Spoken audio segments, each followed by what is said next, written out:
So this week we're talking about post-secondary transition for students with diverse learning needs. There's a few things in the transition world that we know to be true. One, that kids who have self-determination skills are more successful. Your textbook talked about this when they went over the section about self-advocacy and self-awareness and self-determination.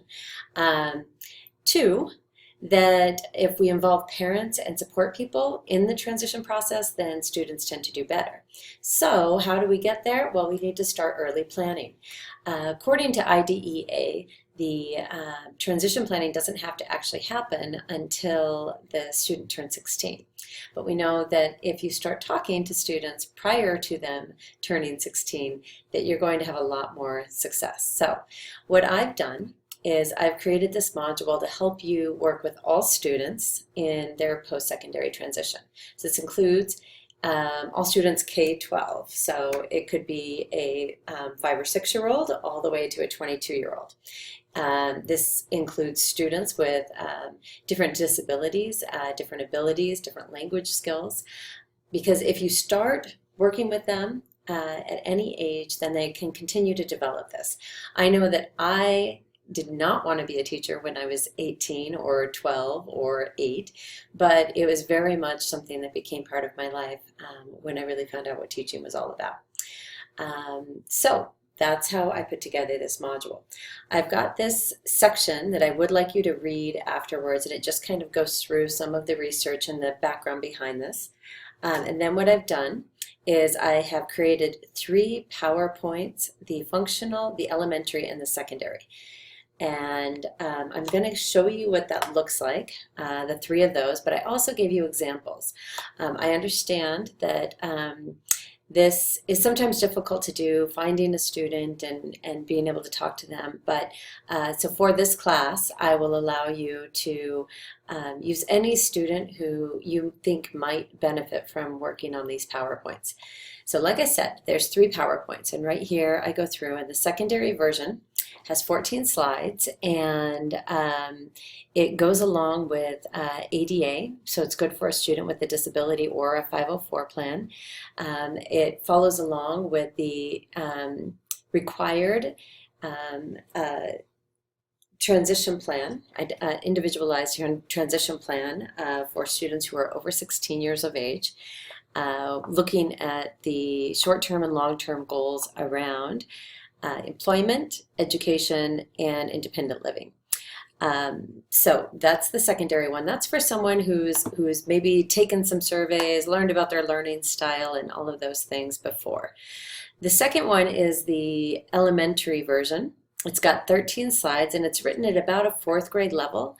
And once again, it really does focus on those more long-term goals, and then also thinking about what you want to be as an adult, and also how teachers can help me learn. That's a big one. Remember, a powerful thing that you can do as a teacher is make sure that students aren't afraid to ask you for help. And so that's a big piece of this PowerPoint, is really focused on really helping students be able to express themselves and their needs, and also learn what does help them. If they're unable to write an answer, they can always draw or identify pictures to communicate their ideas. That's fine on the elementary. The functional one, this is for the students with more moderate to severe disabilities. And the big thing here is that you want to, no matter what you see as someone's ability, you want to make sure to talk to them about that. So ask them, what well, first of all, find out what resources they're receiving and put that in one area. Make sure they're understanding what their resources are, if possible.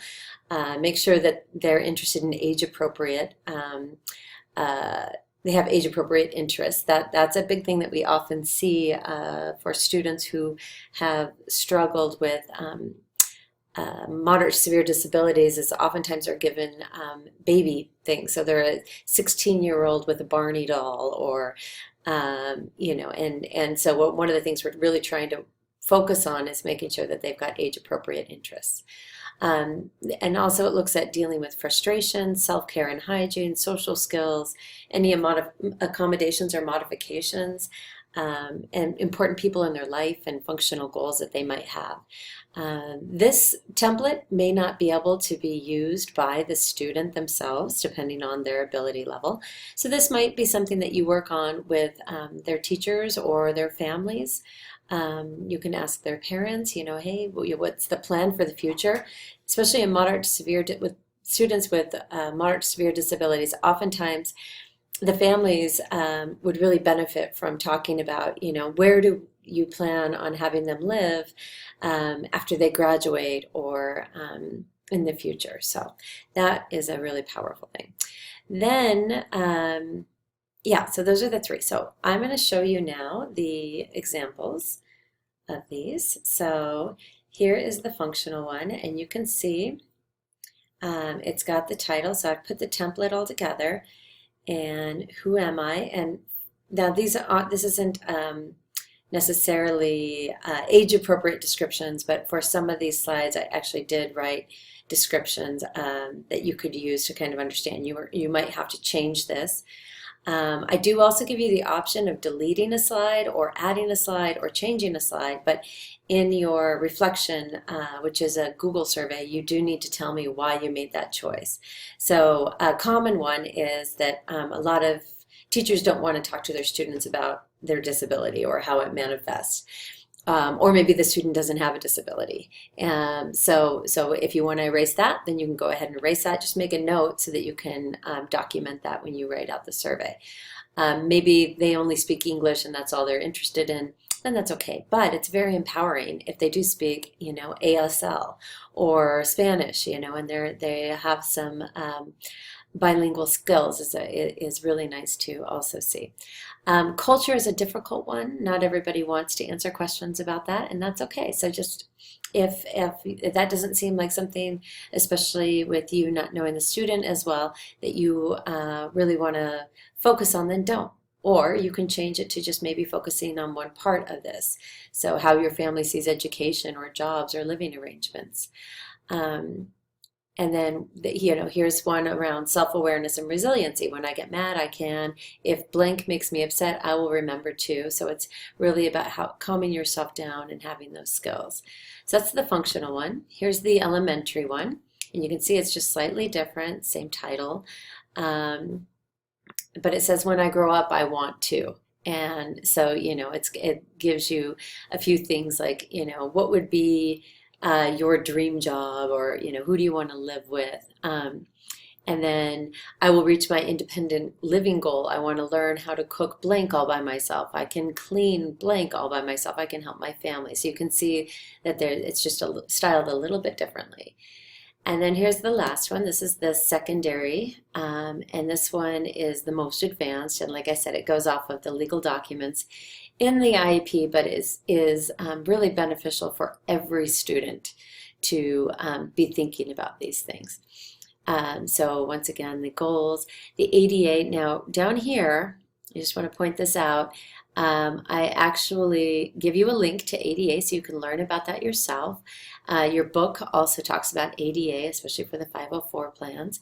And then what is the responsibility of students and teachers, and making sure that students understand that after they graduate from high school, their IEP doesn't follow them.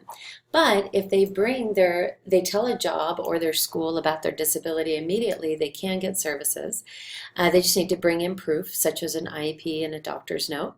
And then they need to work with the job or school to figure out what kind of accommodations can help them. And this will be different for every level of student. Oftentimes a student doesn't want to get any services when they first start community college, and then they find out that there are some things that they might need help with, like extra time.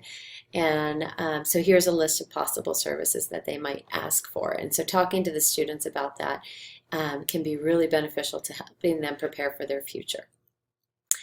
The academic abilities, so this is just maybe some goals, like, one of my writing goals is to make sure that I'm always writing an APA. So every once in a while I have to go back to the manual and figure out, okay, what are the rules around that, which, and am I using it too much and that type of thing. So I kind of review those things. So that could be around that. Maybe reading, although I have a high level of vocabulary, maybe my reading would be on, reading different types of manuals versus a novel, and exposing myself to more reading. So there's a lot of things you can do with this slide.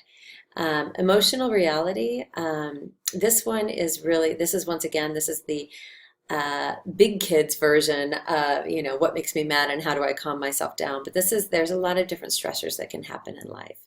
And so really helping students think about the ways that they'll be dealing with this as adults. And self-efficacy being another one of those self-determination skills that are really helpful. Here's another slide that often gets a lot of controversy, and this is overcoming adversity. And now a lot of students will say they don't have a disability, they don't deal with racism, sexism, or economic issues. And that's okay. If they're not ready to talk about this, or it's not appropriate for them to talk about it, that's just fine. That being said, there is a lot of evidence that all of these things go on in our world. And so the more that we can help students so that they're able to really plan for how they will deal with these types of things, could be really powerful. I know that the sexism, it's women are often discriminated against. For some of my students, some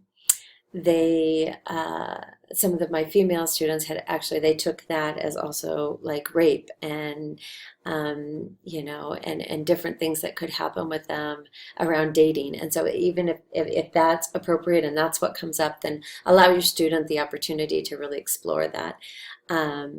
And maybe even looking those up in the, Googling these different concepts so that the student can get to know more about these might be something for one of your higher level students. Staying connected, we know that that there's evidence that if someone stays connected to their community, then they tend to be more successful because they're not trying to do it on their own. So talking to students just about even that is great. Here we've got long-term and short-term goals. So the long-term goal would go after the colon. The short-term goals are the way that you would, the long-term goal, one long-term goal and two short-term. So one big lofty goal and then two goals that will help you get there is a good way to think about that one. And that's for education, employment, and then also independent living. And I give some examples at the bottom there, what that might look like. So let's take a look at these at some examples. So here's an example elementary one, and you can see this student actually went through. She got had some fun with some pictures and chose a good background. You notice that those are all just white and black. You don't get any extra credit for this, but it's sometimes fun and a good way for students who finish work early to also have something to do. So here's a secondary one. Once again, I made it. There's a lot of words on here, and this student actually ended up presenting this at one of their IEPs, and the family cried because they were so excited because they had no idea that their child had actually thought about these things before. And here's the example functional one. You can see the answers were actually done by both the parent, the teacher, and the para. But they worked together. They added pictures, and that was really fun. And then let's see. Things people can help me with. I know I'll be successful because I have a great personality and make people smile. So whatever the answers are, then that's okay. So I want to live with my parents. I want to learn how to make salad all by myself. So whatever it is, it's really about learning more about your student and showing up as an educator in multiple means. So the expectations for this is you go through, you've watched this video, you read through some of the history of where this came from and then how this template was altered to multiple versions. Then you're going to choose a student. Of course, if you can't find a student between age 5 to 22, let me know. You're going to choose which version of the PowerPoint, the functional, the elementary, or the secondary. Then you're going to have the student complete the PowerPoint with support from you. One thing you can do here is, even, and I'll just show you, you can Google learning styles even. That's sometimes a fun one for students to do, and you can see that they have a lot of these. So 20 questions, and then it will, kind of pump out different like analysis of their learning styles, which sometimes that's fun for students to do. After you've finished the or the PowerPoint with your student, you're going to go to um, this Google where's my brain, form survey, and you're going to answer these questions. So what level did you choose? Why did you choose that level? What went well? What would you do differently next time? Did you delete any slides? If so, explain. Did you change any questions? If so, explain. Did you add any slides? If so, explain. And so that will give you half of your credit. This is worth 20 points, so that's 10 points right there. And then upload the PowerPoint, and that's worth the other 10 points. Like I said, you can alter these in any way to meet the needs of your student. You just have to explain why you did that and how you did that. So yeah, if you have any questions, let me know. The examples and the PowerPoints are up here. And please watch this video and read the reading. Thanks and have a great day.